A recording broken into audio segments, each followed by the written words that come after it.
Olá, mais um de prosa para vocês. Hoje o meu convidado é escritor, é editor, ele é historiador e um monte de outras coisas também. Hoje eu estou com o Welber Tonhá. Muito prazer em recebê-lo, muito obrigada. E o melhor de tudo, você é uma mente pensante, criativa e que coloca as ideias em prática. E eu gosto muito disso. Seja muito bem-vindo. Obrigado, Renata. Obrigado pelo convite. Fico honrado de estar aqui, porque você lançar esse projeto magnífico e ser uma das pessoas selecionadas para estar aqui, eu imagino que a sua agenda deve ser gigantesca, porque todo mundo quer estar aqui.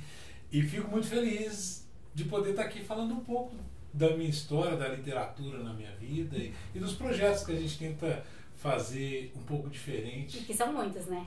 Graças a Deus. Tenho certeza que hoje nós vamos entregar para o pessoal que está nos assistindo muito conteúdo, embalado aí por boas histórias da sua trajetória, dos projetos e tudo mais. Então vamos lá? Vamos lá. Vamos prosear? Vamos prosear. Vamos prosear. Antes da gente começar a falar sobre os seus projetos, culturalmente falando, artisticamente falando, eu quero que você conte um pouquinho sobre você, sobre o Welber Tonhá. De onde que você é, como é que foi a sua vida antes de você se tornar escritor, editor, esse profissional que você é hoje? Olha, eu nasci numa cidade chamada Poá, em São Paulo, que é ao lado de Mogi das Cruzes.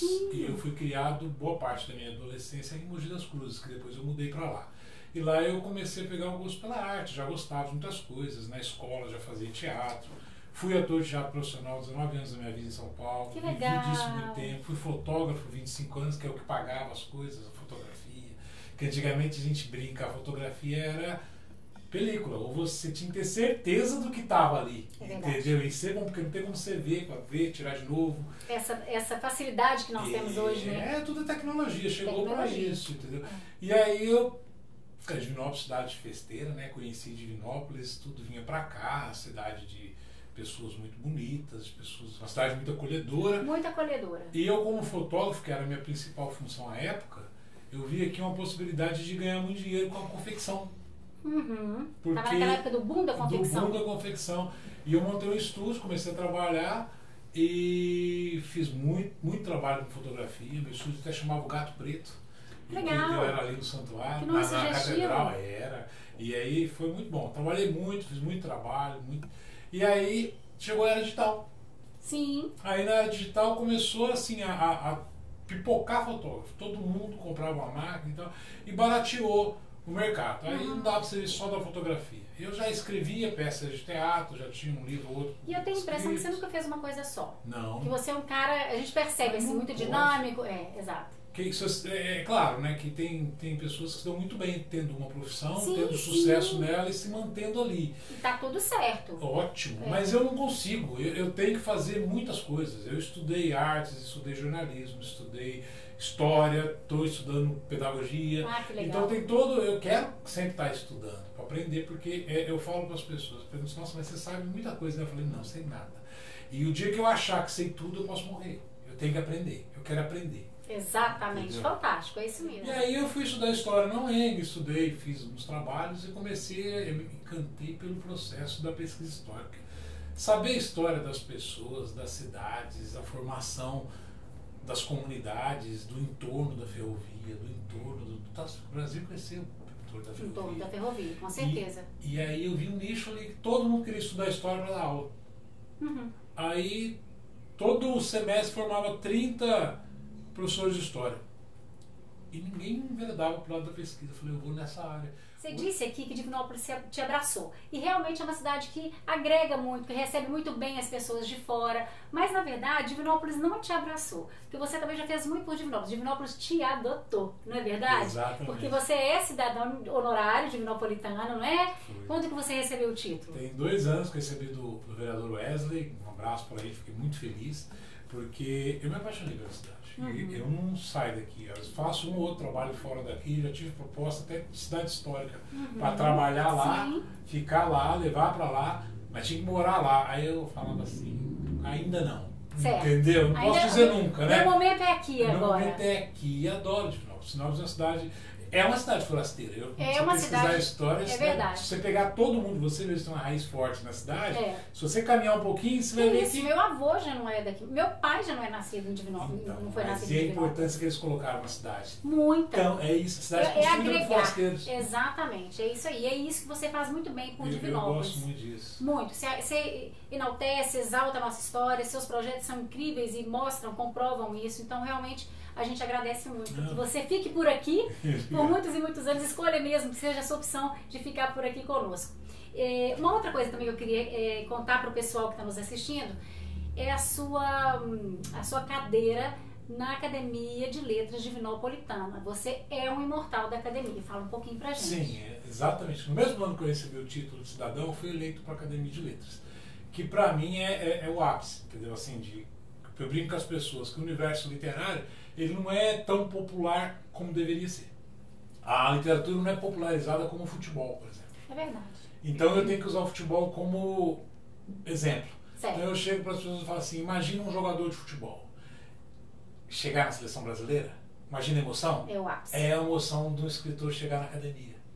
É a mesma coisa. E aí até recentemente eu fui eleito para uma cadeira na ALAUS, que é a Academia de Letras e Artes Luso-Suíça, em Genebra, e que também me vai descer um pouco pela experiência com as palavras. Eu brinco muito com prosa e rima, eu gosto de trazer o regional, como eu levei para o Jeca Tatu para o universo infantil, entendeu? Sabe?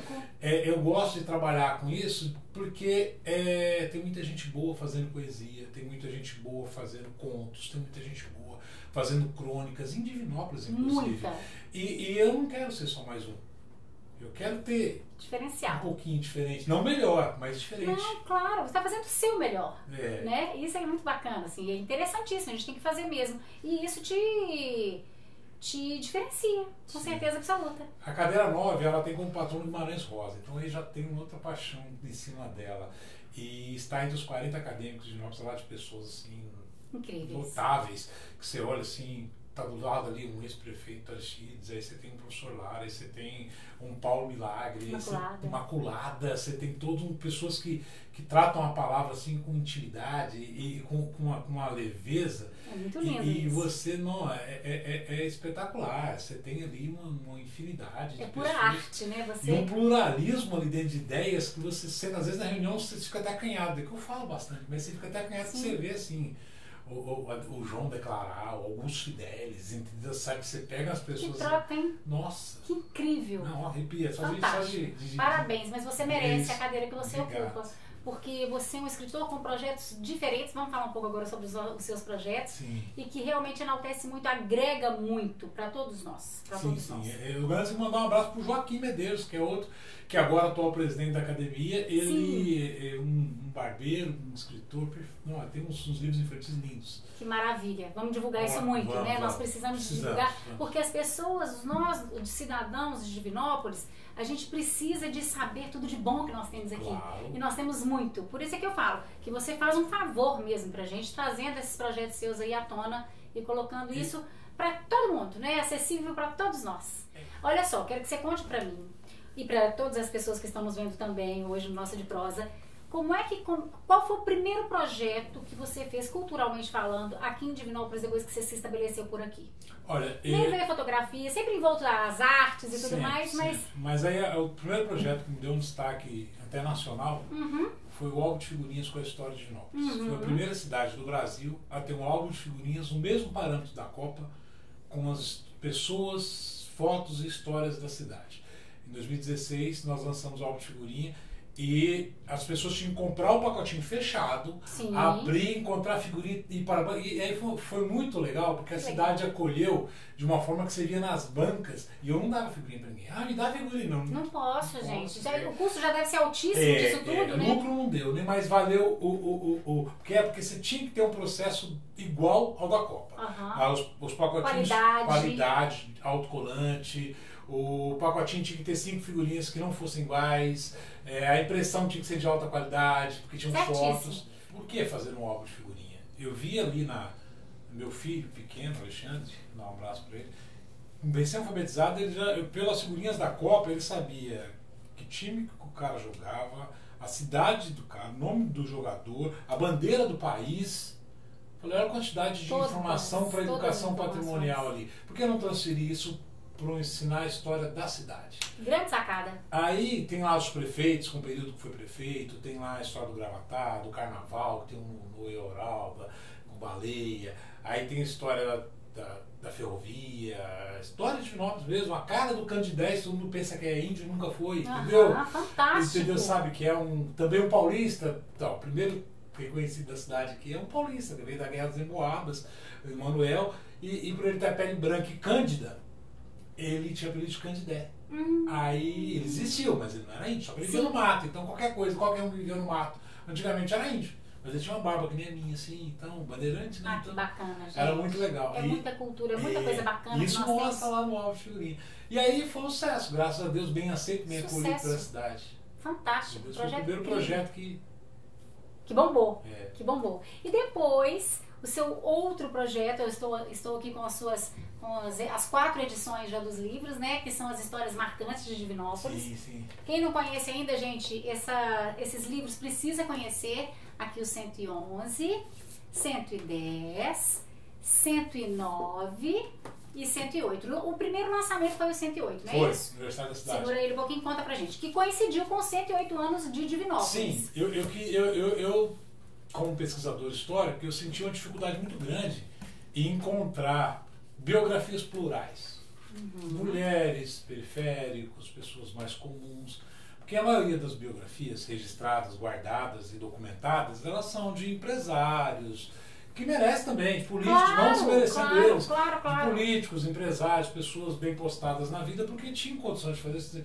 Mas aí eu pergunto... Tinha mais visibilidade também. Aí eu pergunto, uma cidade é feita só dessas pessoas? Nunca. Entendeu? Então nós precisávamos mostrar a pluralidade e o quão interessante a riqueza disso. São pessoas folclóricas também, não só pessoas bem-sucedidas, entendeu? Claro.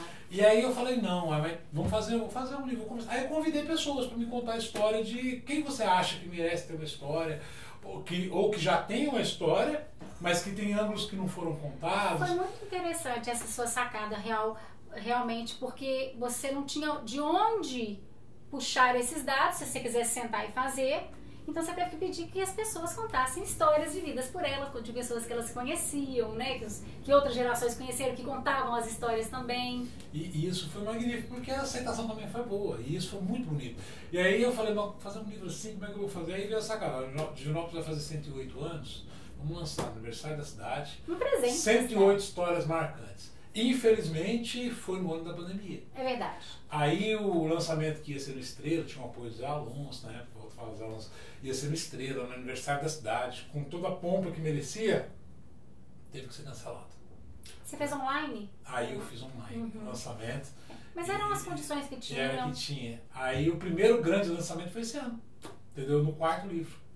Foi fantástico, realmente. Foi lindo, foi lindo. Eu participei, viu, gente? Eu estava lá como espectadora e vi tudinho. Depois, se alguém quiser ter acesso no seu YouTube, tem também? Tem, no Instagram, tudo lá. Perfeito. Então, nós vamos dar todos esses endereços para depois quem quiser dar uma olhada. E aí fizemos o livro, legal. E agora? Aí começou a chover histórias. Pessoas me procuravam, pessoas me entregam biografias. E aí as pessoas começaram a procurar a história de tal, e a história de tal. Então me conta. E com isso surgiu, no ano seguinte, o 109. No 108, acho que Manuel participou, meu marido contribuiu escrevendo. No 109 eu escrevi. Foi uma alegria contribuir com um projeto tão incrível que eu sempre admirei muito. Nunca escondi isso. Acho realmente um projeto muito interessante e que nós precisamos muito de enaltecer. Acho que vai ser super bacana você trazer esse ciclo, o fechamento desse ciclo, né? Conta um pouquinho aí. Foram 4 edições até agora. Eu vou fechar na 5ª para não ficar uma coisa muito... Senão fica infinito. Tá certo. Mas teve um diferencial nessa última agora, teve, né? Eu pretendo manter na próxima também, que é trazer luz a quem está fazendo história. Muito legal. Entendeu? A quem está fazendo história. Eu acho que as pessoas têm que trazer a sua história para ficar, porque hoje, Renata, se você a história é feita de passado e de presente. Não é só passado. Perfeita a colocação. Porque o futuro tem, olha, quando você me convidou para estar aqui, já é passado. Verdade. Entendeu? Amanhã, quando eu falar estive na Renata, já é passado. É verdade. Entendeu? Então, nós temos que valorizar quem está fazendo história para você cair naquilo que eu falei. Uma cidade só é polis quando ela é plural.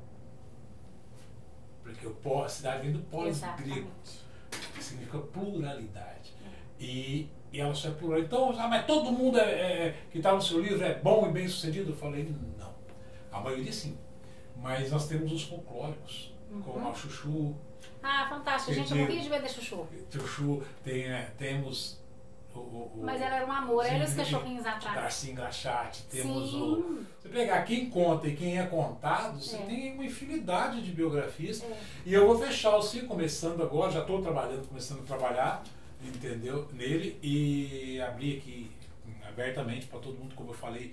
Eu tenho um conselho curador, o livro não é o Elber que decide. Isso eu quero que fique bem claro para todo mundo. Legal, até porque deve rolar algum ciúme de você não me convidou, você não me incluiu. Isso, mas não é o Elber. Eu tenho um conselho curador, que eu converso, pessoas antigas da cidade, pessoas que têm uma posição de conhecimento da história da cidade, jornalistas, pesquisadores, professores, entendeu? Bibliotecários. Porque toda vez que eu penso num nome, ou que me trazem um nome, eu levo para essas pessoas. Aí vamos supor, converso com umas 5, 6 pessoas primeiro. Se nessas 5, 6, 4 falar, não, ainda não.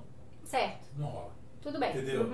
Aí se pelo menos metade falar, eu consulto mais algumas e mantenho isso. Então, eu já começo e vou abrir aqui não já em mão o convite para você apresentar a sua história no próximo livro. Uau, entendeu? Gente, porque a gente já tem esse seu nome para colocar. Na pesquisa que a gente fez, aí aproveitar o gancho, você podia contar, inclusive incluiu o de prosa, por quê, tudo isso. E aí você já tem aí até abril do ano que vem para preparar o texto pra gente. Eu queria fazer esse convite aqui ao vivo para você e as pessoas. E o seu nome foi muito bem colocado porque você também está fazendo história. Obrigada. Você já tem uma trajetória, cada um no seu nicho, cada exato. Um no seu recorte. E eu acho importante que as pessoas que não te conhecem passam a conhecer, porque todo mundo que está no livro se torna eterno. É verdade. E esse livro, o primeiro livro, 108, ele foi considerado a maior coletânea biográfica com histórias de mulheres. Ah, eu sei disso, fantástico.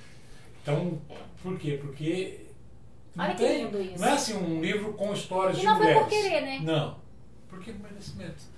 Aí a gente começou a olhar, vamos ver que mulher mais tem história que merece, porque tem muita história que merece. E a gente colocar, não por empurrar uma toda história de mulher. Toda história tem sua preciosidade, né? Claro. Tem que ter merecimento, Renata, porque você fica imaginando, a pessoa estar num livro sem merecer, ela vai ler uma história, vai ler outra história, mas isso aqui não tem que merecer. Tem que somar um pouquinho, né? Tem que somar, nem que for um pouquinho, em algum nicho da sociedade. E também tem a editora, né? Sim. Nós criamos um canal de uma editora focada principalmente em quem quer publicar seu primeiro livro. A ideia não é... Claro que acaba pegando livros grandes também para fazer, escritores, mas a ideia é, por exemplo, a pessoa que quer publicar não tem muito dinheiro. Aí publica 20 livros, 30 livros. Porque os custos são altíssimos, né? Para se publicar. Assim. Porque tem todo um trabalho. E para a editora grande, não compensa pegar um livro e fazer 50 exemplares. Ele tem lá toda uma gama de funcionários, de revisores, tudo para fazer. E no meu caso, eu faço com parceiros. Então, a minha editora tem uma gráfica, tem um ilustrador, tem revisor, tem pessoas, nós temos parceiros que trabalham com a minha editora em casa. Bacana. Entendeu? Então, tudo... E aí... Consegue fazer um produto de qualidade. A partir de 20 exemplares. A pessoa fala assim, mas como é que eu publico um livro? A partir de um salário mínimo, você publica um livro hoje. Entendeu? Muito bacana. Com a mesma qualidade. Porque eu sei que o custo é altíssimo. Bacana demais. Agora me conta, tem outras cidades também que já aderiram a esse projeto? Tem. Eu fiz o de Cláudio, 110 histórias marcantes de Cláudio. Fiz o do Disteu, que é Marilândia, 17 histórias de Marilândia. Fantástico. Entendeu? Você precisa fazer proporcionalmente, claro. Um abraço pro João, que ele trouxe a ideia para fazer. Ele trouxe o material todo. Começou. Ele trouxe o material todo, tem 17 histórias. Será que dá pra gente fazer? Eu falei, dá, claro que dá, vamos fazer. Muito e massa. Aí fez o lançamento. Lá você imagina como tinha a senhorinha chegando, aquele senhor com aquela roupa de dinamista, a história dele, da mãe. Você deve ter ficado super orgulhoso. Foi lá na escola de Marilândia, o lançamento foi magnífico. Um evento muito bonitinho, muito acolhedor. Inclusive tinha mais gente que muitos lançamentos que eu fui de livros grandes, entendeu? E ele foi a importância, foi um sucesso, esgotou, entendeu? Assim, e é a história de quem está próximo. Eu acho que você pode fazer isso. Em outras cidades, como tem algumas cidades, por exemplo, nós estamos trabalhando para fazer de Tapicerica agora. Legal. Entendeu? Estamos discutindo lá como tem muita cultura e muita história por ali também. E nós estamos com o Ouro Preto e Paraty vão ser diferentes. Vão ser 100 histórias de mulheres marcantes, 100 mulheres marcantes da história de Ouro Preto, 100 mulheres marcantes da história de Paraty. Porque é cidades muito mais 300 tantos anos, não dá pra você fazer o mesmo link. A gente faz um recorte diferente. Com muita história. E por que não contar? E aí eu fui vendo, tem muito material de homem e pouco de mulher. Mas tem muita mulher que tem história para ser contada. Então a gente está trabalhando, vamos correr atrás de levar isso adiante. Estamos desenvolvendo um projeto São João del Rei também, só que São João del Rei a gente ainda não determinou o recorte. Estamos junto com o Instituto Histórico Geográfico. Mas tem muita coisa caminhando aí, né? Tem. Ótimo. Agora, deixa eu te contar uma coisa. Aqui no De Prosa nós temos 2 momentos especiais que a gente tem com todos os convidados. E esse momento chegou, o primeiro momento chegou. É a hora do corte e do close. O que é essa brincadeira do corte e do close? Eu quero que você me conte, Tonha, algo que você gostaria de cortar da sua vida. Ou algo que você não faça mais, algo que você não gostou que tenha acontecido. E depois esse vai ser o nosso corte. E depois você vai me contar o close, o que você quer enaltecer, o que você quer colocar aqui, vislumbrar isso aqui pra gente, deixar isso aqui mais a exposto. Nossa Senhora, o corte, eu sou uma pessoa muito impulsiva. E eu vivo. Eu até falo pro meu filho, olha, eu sou o tipo de pessoa que prefiro me arrepender de uma palavra, de um gesto que eu fiz, e até poder, se necessário, me redimir, me desculpar por isso, do que não fazer. Entendeu? Eu não passo vontade. Você pisou no meu calo, eu grito, eu ligo pra você e falo que, por quê? E em alguns momentos da vida eu fui muito assim, entendeu? Então, por exemplo, projetos que às vezes a pessoa te contrata para fazer um projeto e você se apega àquele projeto, desenvolve tudo mais, mas no mercado comercial não tem aquela coisa do apego. Eu me apego às coisas que eu faço, então eu me arrependo às vezes de não ser mais cético e mais frio em alguns momentos, porque existem projetos que eu comecei e quando o dinheiro chegou foi passado para outra pessoa. Entendi. Entendeu? Entendi. Porque a pessoa tinha uma influência política maior, tem todo um canal. E aí você corta essa sua entrega demais? Eu corto. Hoje eu estou mais assim, tipo, eu tenho uma estrutura pequena, às vezes a margem de lucro é muito pequena, então a gente pega trabalhos para fazer, então já aconteceu de eu pegar e imprimir os trabalhos sem antes receber. Entendeu? E isso é uma bola de neve, porque aí eu fico sem capital para entregar os outros, aí viram, atrasa. Agora não, né? A passar. Vai tomando experiência, aí hoje eu aprendi que eu não trabalho mais sem receber um sinal de tudo que eu faço. Não é porque meu amigo, meu pai, meu irmão. Agora eu separo. Eu era muito assim de. Vamos resumir para você. Eu era muito apaixonado por tudo que eu fazia e ainda sou. E acreditava muito. O emocional entrava mais do que a praticidade. Aí eu fazia os trabalhos para depois receber e muitas vezes não recebi. Entendi. E aí sim, você tem suas contas, suas coisas. Então hoje claro. De poucos meses, isso é recente. Você vem da cara, um abraço para ela, meu amor. Isso vem dela, a influência dela não chega, tá doido? Olha aqui quanto você tem para receber e não recebe. E olha, você acaba não pagando aqui. É uma bola de neve, acabou. Agora você tem família. Falei assim, aí foi o que? Verdade. Tá então agora então isso tira da minha vida. Vamos priorizar, né? Agora eu trabalho, eu sou mais profissional do que apaixonado. Perfeito. Perfeita colocação. E o close?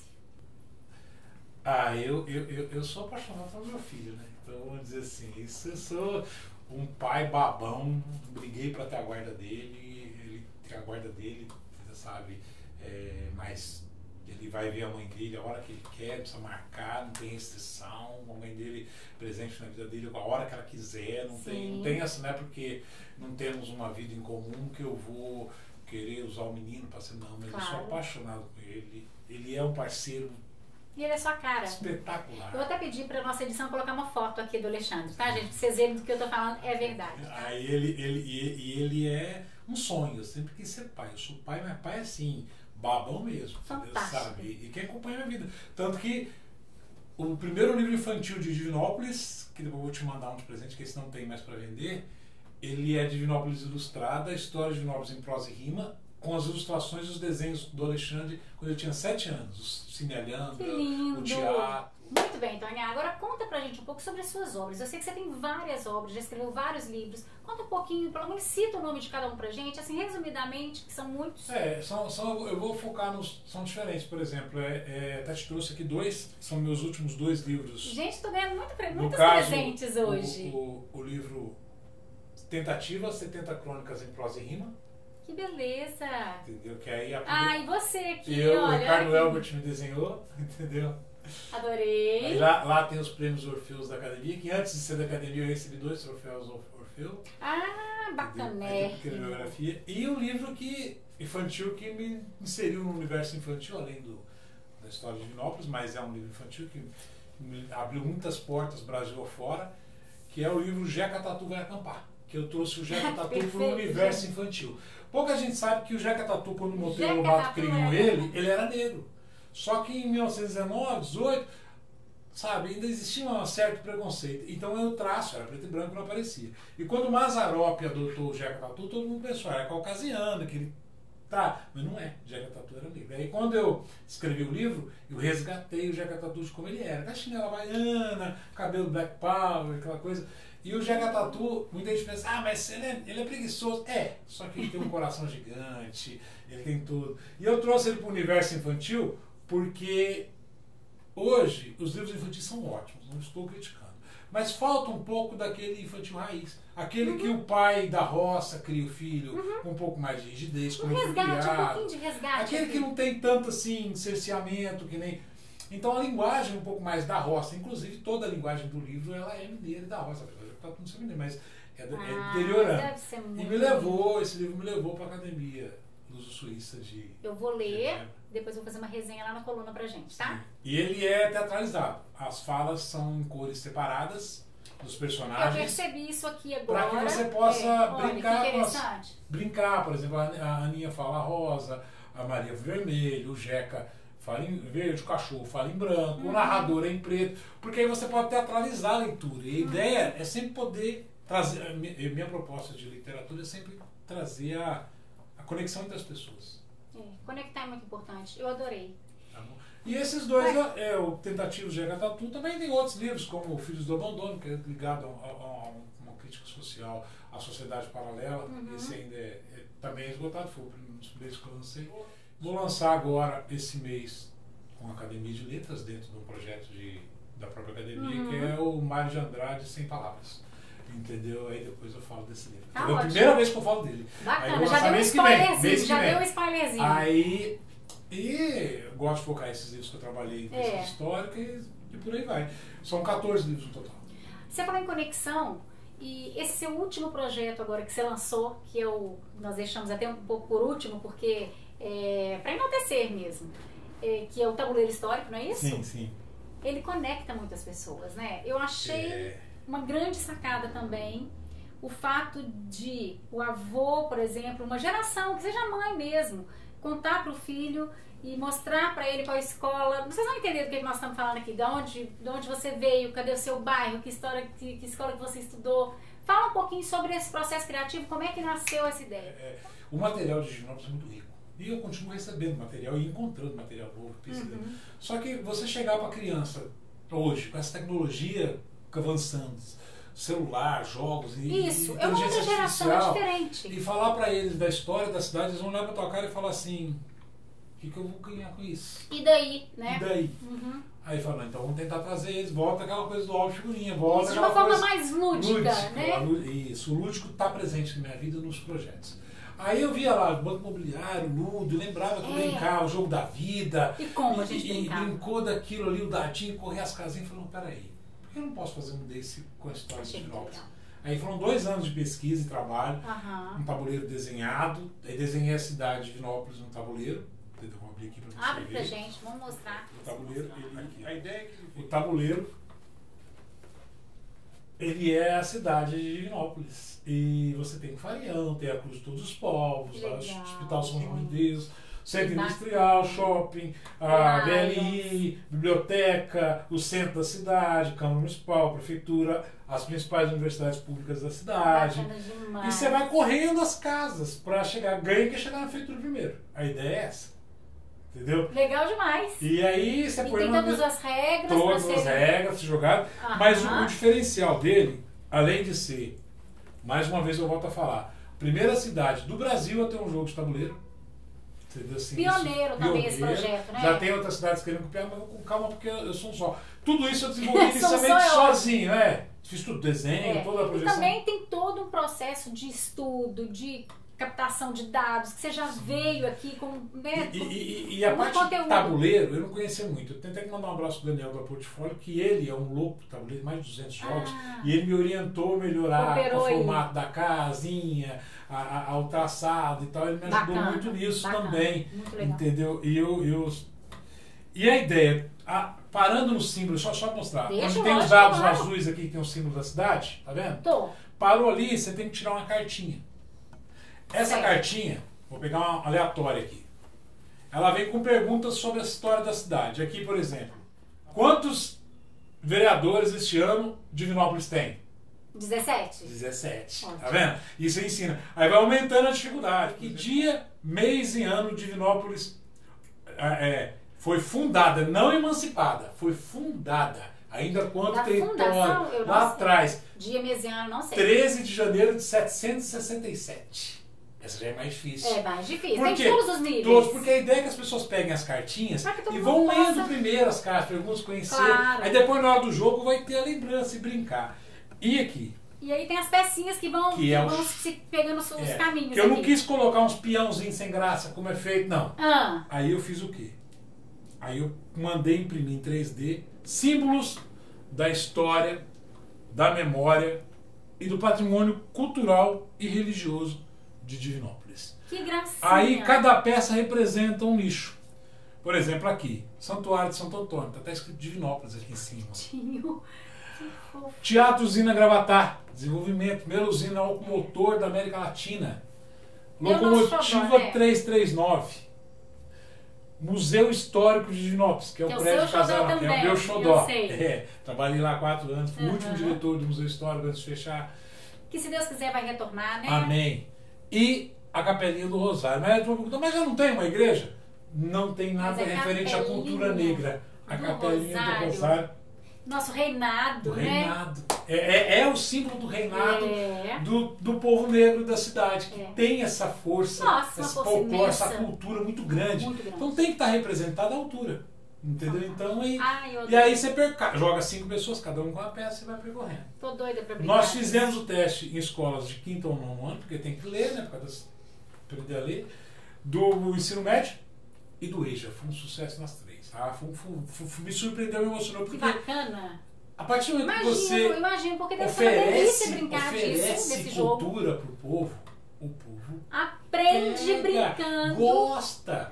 Todo mundo gosta de aprender. Claro. Às vezes não gosta do processo de aprendizado. Mas é saber, ficar estudando, ter conhecimento, chegar no lugar e falar assim, eu sei isso. Legal demais.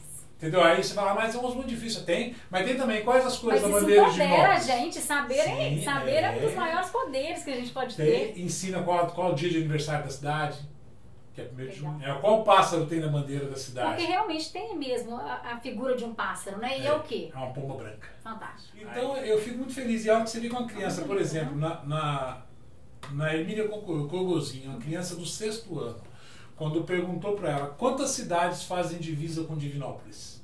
Ela disse, não é muito fácil. A colega dela quis pegar ela. 7. Acertou. 7. Ela vibrou. Ela saiu pulando. Parecia que tinha feito um gol. Mas ó, tem pagamento melhor desse? Gostoso demais, gente. E é uma brincadeira que vai conectar. Eu achei interessante esse link que você fez da conexão, porque realmente conecta gerações. E o dado tem o brasão da cidade, né? Porque se tirar o brasão também você tira uma cartinha. Tem os de 1 a 5 e o brasão da cidade para ser personalizado. Eu tô até repetitiva hoje, porque eu tô achando tudo tão legal. Tá legal, mas é muito Foi tudo muito bem pensado, 2 anos de projeto. Um projeto caro, graças a isso nós temos os parceiros que ajudaram no projeto a desenvolver o projeto. Foram 2 anos. Mas de muita qualidade também, o material é muito bom. E aí a gente vai fazendo agora. Parabéns. uma cidade já está fechada, duas, né, para ser feitas. Não, isso aqui realmente é um produto. São João del Rei e Carmo do Cajuru. É. Até, vou dar um abraço falando em Edson, o vereador Edson me levou para a secretária de Educação e me apresentar o jogo de tabuleiro, que se der tudo certo vai ser adotado pelas escolas do município. Ah, que ótimo! Mas isso é sensacional mesmo, assim, precisamos de ter isso nas escolas, né? Uma excelente forma de aprendizado. E ó, durabilidade, isso aí dura anos. Adorei, Enfim. adorei. Vamos lá, vamos ao nosso brinde. E aqui no De Prosa eu sempre escolho um vinho para o meu convidado, um vinho especial, que tenha alguma relação com a personalidade ou com os projetos, com alguma coisa daquilo que nós conversamos hoje. E eu escolhi para você esse vinho feito da uva Cabernet Sauvignon, que é uma uva francesa, originalmente francesa, mas que é cultivada no mundo todo. E ela tem taninos persistentes, ela tem corpo, ela dá um vinho muito encorpado e muito marcante. E essa foi a associação que eu fiz. Desse vinho marcante, nós vamos fazer um brinde, desse vinho marcante junto aos seus projetos que são muito marcantes e que são muito importantes. Muito obrigada. Obrigado. Sucesso sempre. Vamos experimentar? Vamos.